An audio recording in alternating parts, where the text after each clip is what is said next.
Out, sacred breath.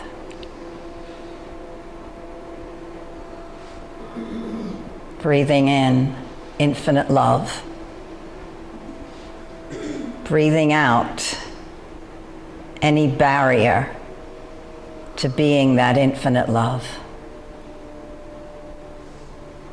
I invite you to breathe deeply into the heart space now.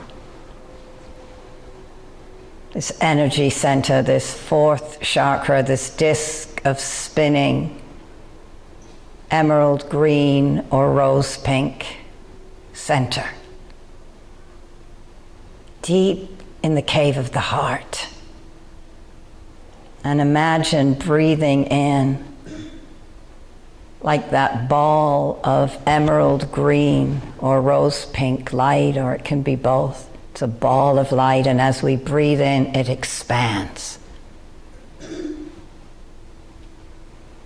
Our heart opens, and as we exhale, it flows down our whole body. And we breathe in again. Infinite love, mystical love, into the cave of the heart, feeling it expand and grow. Exhaling, flowing down through our bodies. Every cell now, as we breathe in, energized with this infinite love, radiating from deep within the heart. Breathing out, let us send that light, that infinite love out into the world.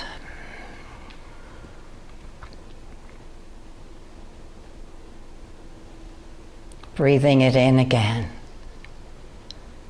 Feeling that ball of light deep in the heart space open and expand.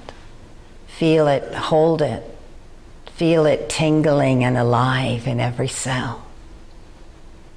And on the exhale, we send our love, this infinite love, out into the world.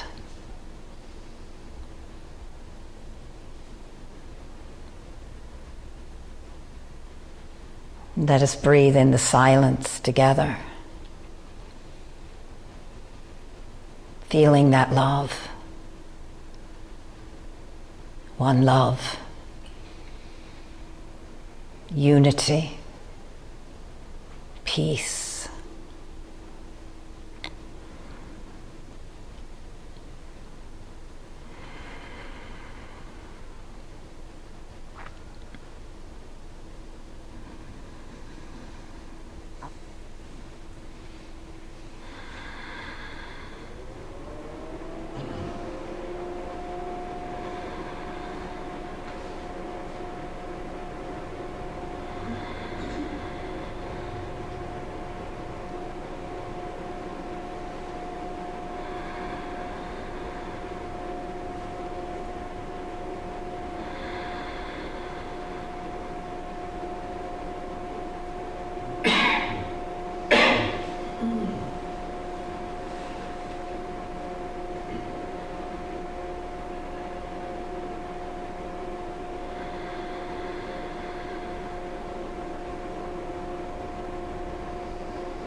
And gently feeling the body on the chair,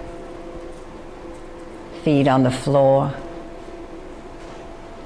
perhaps aware of that heart space vibrating, taking some deep cleansing breaths, bringing our awareness back into the body, back into this sacred room, back into this beautiful energy field of unity and love that's in this room. that love that is the truth about and between us all.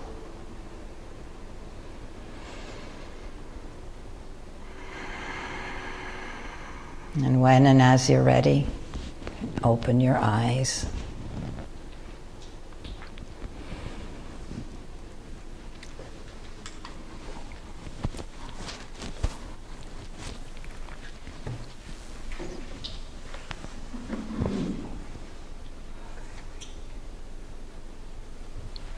Great. So first of all, I just want to say what an honor it is to be with you all. Thank you for being here. And I just like to connect with everyone before I start. So I just want to say hi. I've said hi to most of you. I tend to get a little lost when I start speaking. So Jack or somebody, if I'm going too long, I will not be offended if you give me the 5-minute sign or something. Not that you have to, but I'm trying to keep an eye on it. But okay. So some of you may have heard this story of the pickpocket who worked in the merchant district, the diamond district, and he sort of hung out across from a renowned diamond store. And one day he saw a diamond merchant come up and buy this beautiful diamond that he'd had his eye on for quite a while. It was the most pristine, radiant, shiny diamond.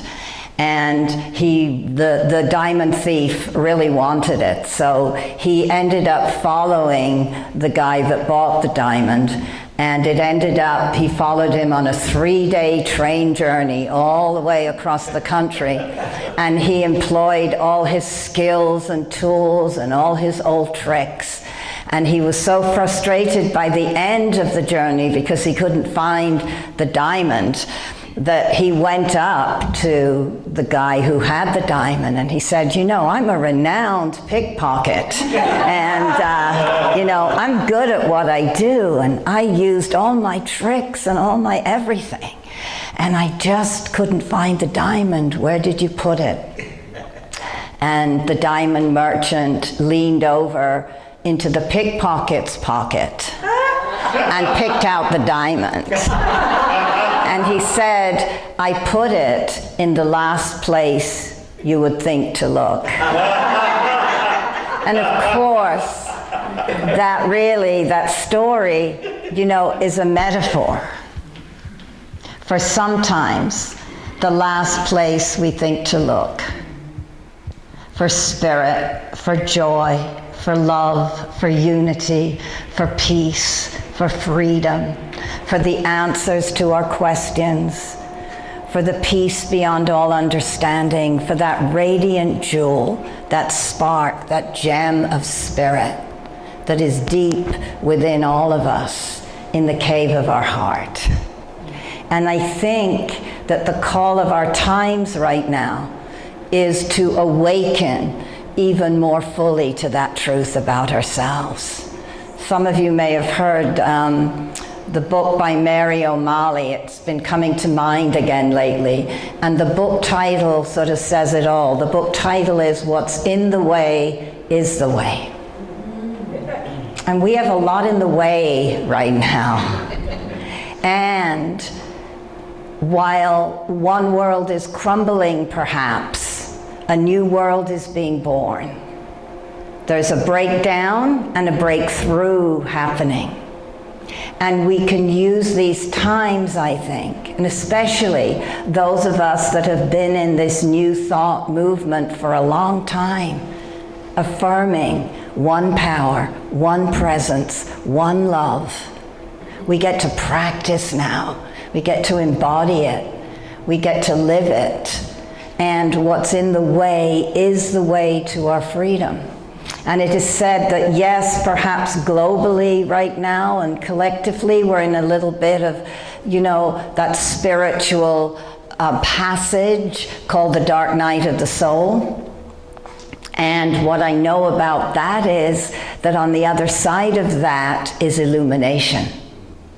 And it's said that if we can get through this portal of the dark night right now, something magnificent awaits us. and that it's a calling to all of us to awaken to the truth of our divine nature in a way that we never have before.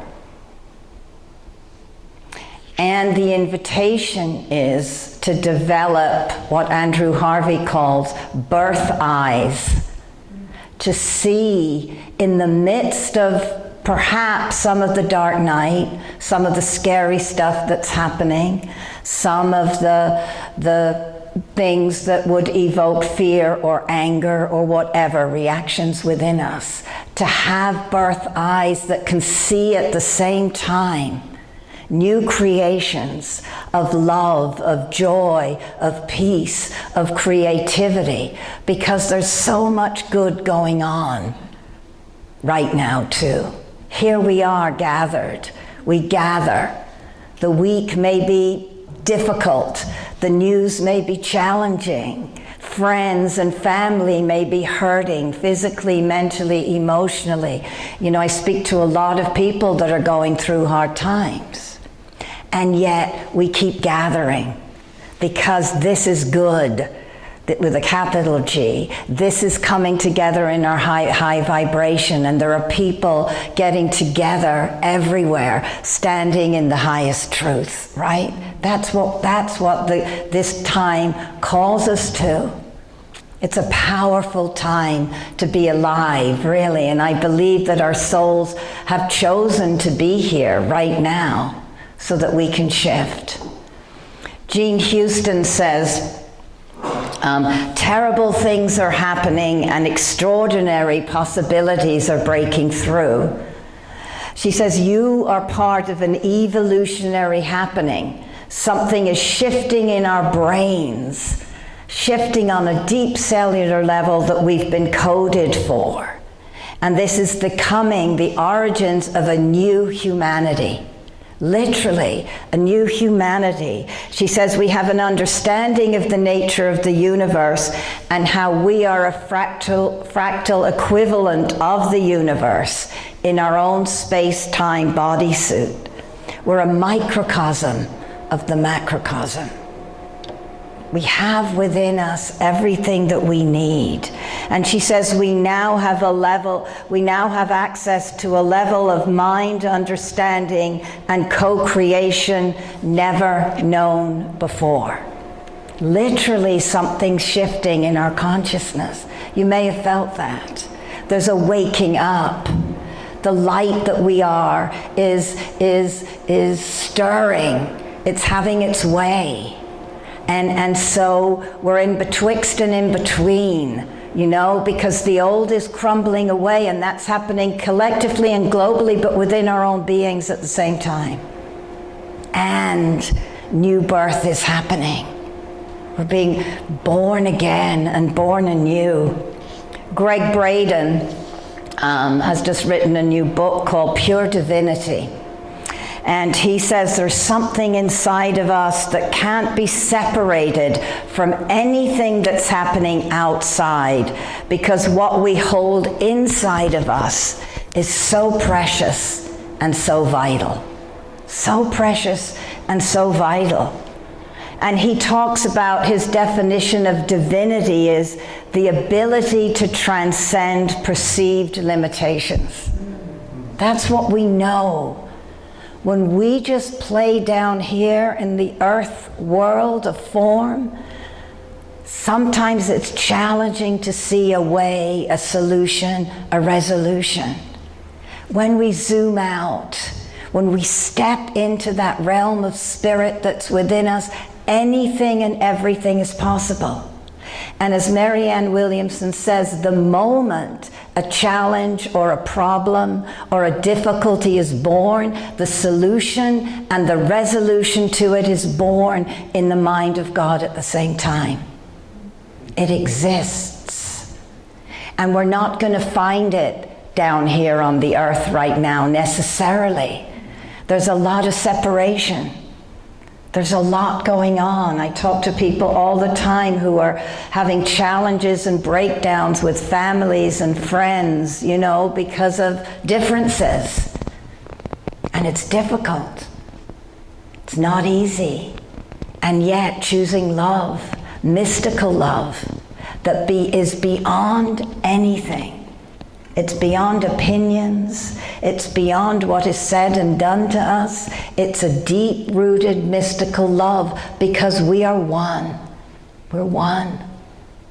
We're one with all sentient beings everywhere. We're called to that. This is, what Jesus, the ascended master, taught, right? That Christ consciousness that is within us. And he was revolutionary with his love. He embodied the human and the divine. He showed us how to walk this path through difficulties, through trials and tribulations, through prejudices, through it all. He hung tight. He hung tight to spirit. He hung tight to mystical love. He hung tight to unity consciousnse. He showed us how to be human and divine. And what Jesus said is, I have nothing different in me than, I'm paraphrasing, than you have in you. I just don't have anything else. He says, I have within me what is perhaps only potential within you. The potential for this mystical love. The potential to walk truly in unity with all beings. To be the love we're born to be. Let's take a breath. Let me see where I am here. So Greg Braden says there's patterns in our very DNA. He bridges science and spirituality in an amazing way. And he says these patterns have been decoded, and we carry a message in our very DNA that was given to us the first time the first of our kind set foot on this earth. And the message is that we are divine. And he says, who and what gave us these mutations that make us divine? The answer is encoded in every cell of our body. We are the temple, Spirit of God. As it says in the Bible, know ye not that your body is the temple of God, and that the Spirit of God dwells within you. The temple, the cells, the innermost sanctum, the Holy of Holies. And we have 50 trillion Holy of Holies deep within our bodies, within the very cells of our being. And they are being activated. That was the word I was looking for. They are being activated right now. So we may be having spiritual awakenings. We may be having mystical and numinous experiences. We may not.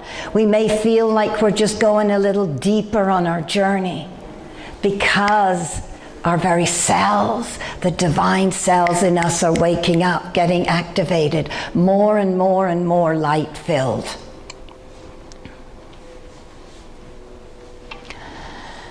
I wanted to read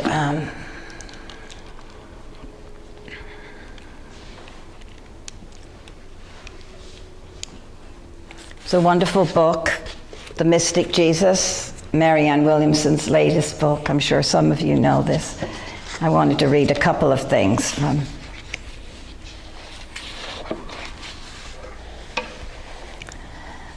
So first of all, she quotes Dr. Martin Luther King. It's time to inject a new dimension of love into the veins of human civilization.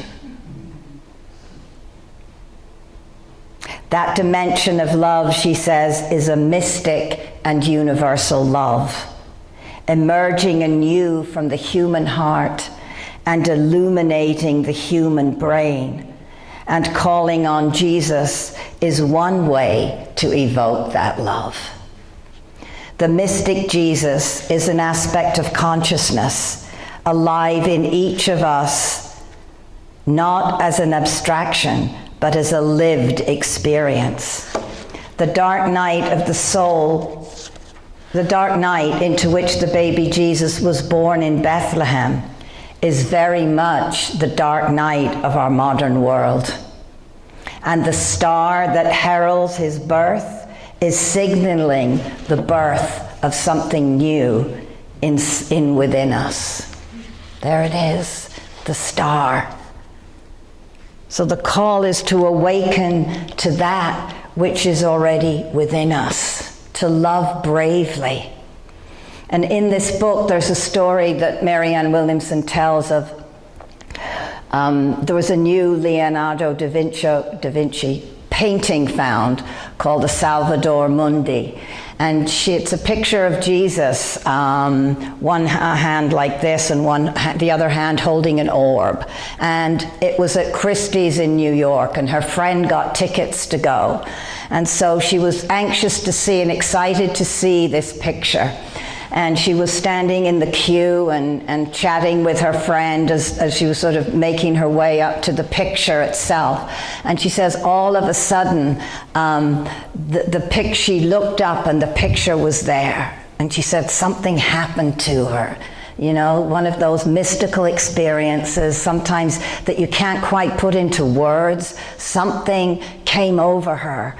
And she said the two words that came as she saw that Jesus was tender and powerful. Tender and powerful. And this is, I think, the calling for all of us. How do we be tender? Soft front, the Buddhists say. Soft front, strong back. Soft front, we're loving, we're tender, we're compassionate, we're kind, we're generous. We allow. Strong back, though. Powerful. Spirit is powerful within us. There's nothing wimpy about spirit. And spirit speaks its truth when called to speak its truth. And spirit is an activist when called to be an activist. And spirit takes action when and if called to take action. And it's not done from anger. And it's not done from hatred. It's done from soft front, loving heart. There is only one of us here. It's from that place of I stand for something and against nothing. The moment we're against, breathe. Let's breathe together. The moment we're against, we're in separation. And if the call is mystical love, and if the call is unity, then we have to be gentle and tender and compassionate and step into action, as I said, when and as we're called. Valerie Kaur, who wrote a book on revolutionary love, she's an amazing Punjab lawyer and activist and mother who created something called the Revolutionary Bus Tour. And they visited 45 cities across the country. They had this big bus with revolutionary love written on it. And what she did was she asked her ancestors, how did you survive, the fighting and the war and the separation and the difficulties and the challenges? She turned to them to find the answers. And she said what she got from them was that they came together in community, and that they sat with their wounds, and they shared their wounds, and they were with each other in their wounds. They listened to each other and they spoke, and then they danced, and then they sang, and then they made music together. And from that place they marched. From that place they marched. It reminds me of the old gospel music from the slaves, right? That, not staying in that anger and rage and, but coming together and singing and finding the voice. And so the Revolutionary Bus Tour stopped at all these sites where pretty much racial violence and segregation had happened. It stopped at the George Floyd shrine in LA. It stopped at a space down south where previously there had been slave auctions all across the country. And she sat with the people And some told their stories of whatever was going on, or violence or racism that family members or they had experienced. And then they danced, and then they sang, and then they made music together. And she says it's to develop, which is the same thing as tender and powerful, sage warrior. She calls it a sage warrior. And she said the sage inside is love. It's the power of love. The sage, we can develop a sage within us that then gives us the power and the courage to be a warrior in the world. Sage warrior, tender, powerful, soft front. And really what this is about is bringing in, the masculine, the divine feminine, and the divine masculine coming in together into balance, right? The divine feminine energy of the goddess and all that's been squished down for so long, squished. And enough now. We have to, and masculine energy has dominated. And there's nothing wrong with it, it's just we're out of balance when any one energy is dominating. And so we bring in Divine Mother. You bring her in. And she's the soft front. And she's the part that can love unconditionally. She's the part that can let go perhaps of her own opinions and judgments and needing to be right. And we bring her in, we bring in a softer energy. And we become balanced. And we seek not to win the battle, because that's an old energy, a force of winning and someone has to lose. We seek to triumph.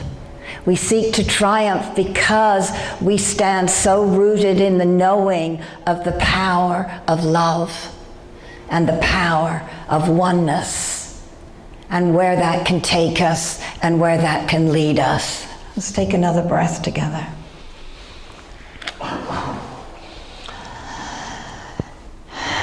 Todd Perlmutter, I think that's how you say his name, has written a new book, From Aloneness to Oneness, and he says, loving everyone means when it's hard.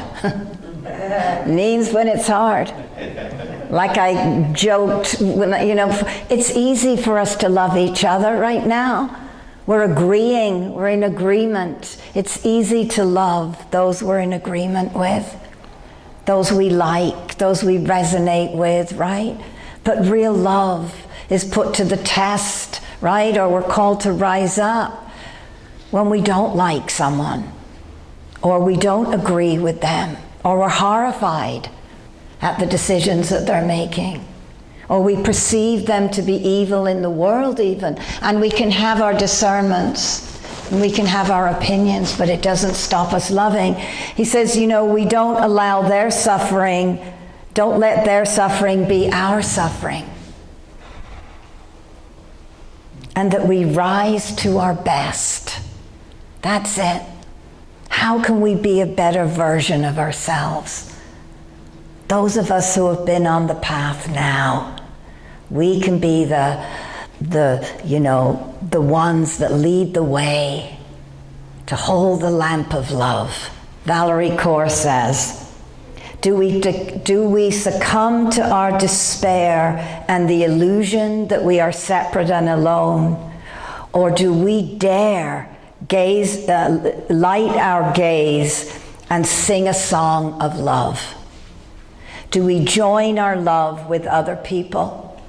Or do we let our love make us brave, even though we don't know what's next? Even though we don't know what's next. We can envision what's possible when our heart is disarmed, when we have an open, loving heart and being. We can see with those birth eyes of what's possible. We can hold our vision of a world that works for everyone, a world of justice, of equality, of fairness, of love, of unity, of oneness. It's already there in the mind of God. That's the heaven on earth that we're headed to. We're headed to. We've just got to go get through this particular, whatever we want to call it, right? Got to get through. And I do believe, the time of the lone wolf is over, that we come together in tribe, we come together in community, we come together in our groups, and we sing and we celebrate and we dance and we make music, and we're not afraid to share our wounds. We're not afraid to be with feelings. Unity consciousness begins within ourselves. We have internal members of our own family, all those parts that are within us. And those sad parts that are within us and those scared parts that are within us are being activated right now because of what's going on. So we're safe and we're loved and we're supported. And no matter how dark it gets, and no matter how scary those sad, angry, scared little parts are, they don't hold a torch to the light of spirit within us. We cannot be fooled by the insistence or persistence of the ego consciousness or the small limited self. We tend to it. Soft front, strong back. The sage warrior sits with its hurt and pain and then stands in its power and say, okay, I've heard your story now. I feel you, I get you, but we are not that. We are not our feelings, we are not our thoughts. We are spirit made manifest in the flesh. It's in our very DNA. We've been coded for it. It's the diamond in our pocket. Let's let our love light shine brightly. Thank you so much. Thank you.